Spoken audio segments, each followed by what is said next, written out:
Has the Raleigh housing market hit its bottom?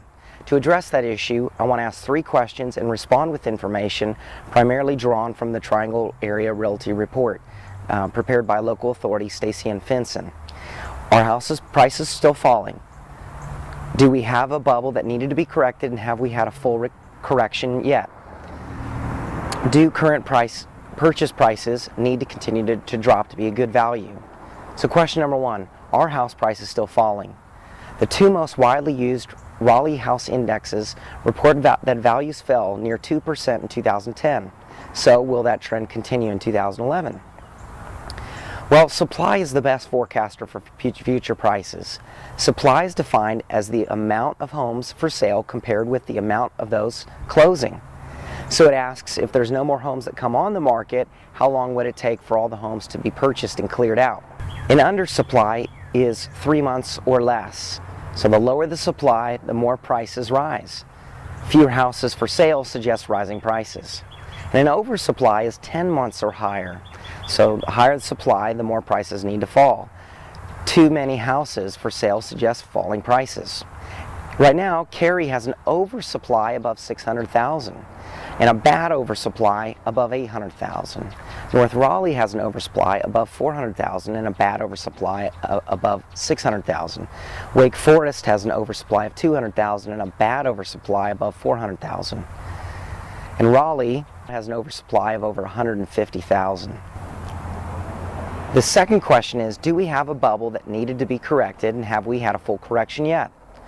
Although Raleigh has historically been a slow growth market without big spikes and deep drops, we had a bubble market inflated with artificial demand.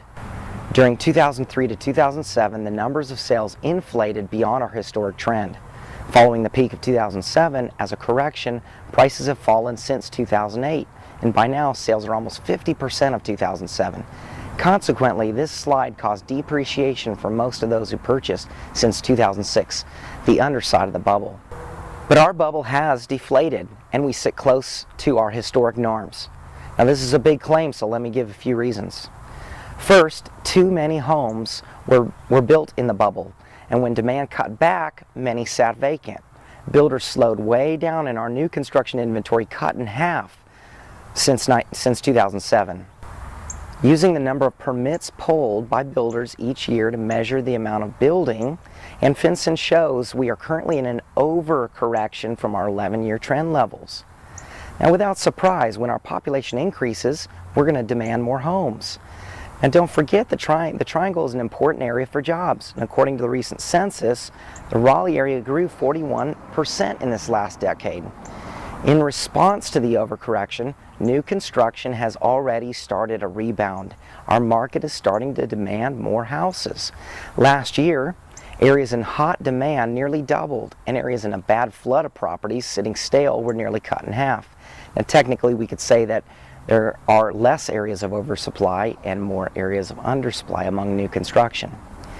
With the anticipation of our population growth, last month, Builder Magazine ranked Raleigh the #1 healthiest market in the nation, projecting that we will pull 90% more permits for new buildings this year.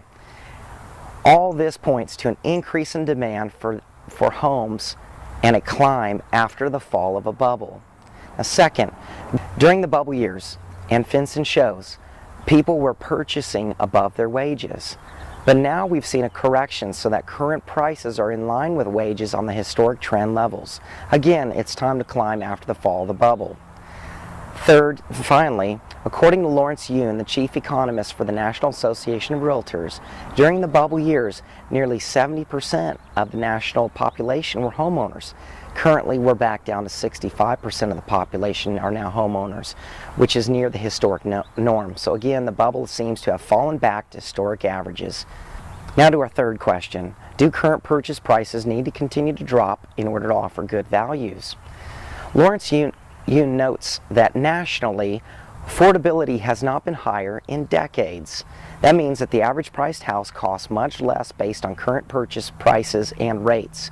Rates are low because they're held below what rates should be on healthy markets, and prices are low, lower than what it would cost to rebuild those houses, which indicates that we're in an overcorrection now. In addition, Trulia reports that it is cheaper to own a house than rent a house in 72% of our nationwide metros. And that's true of many houses here in the Raleigh area as well. So prices don't need to go any lower and drop any deeper in order to offer good values. My conclusion about the bottom of the Raleigh housing market is that 2009 handed us our biggest adjustment, and that our prime areas hit their bottom in 2010. At this point, we're not expecting nor needing a market-wide catastrophic slide, yet some areas and price ranges will still need further correction. Next time, we will discuss where are those places that are still expected to slide, and in a few months I'll discuss what's happening with negotiations.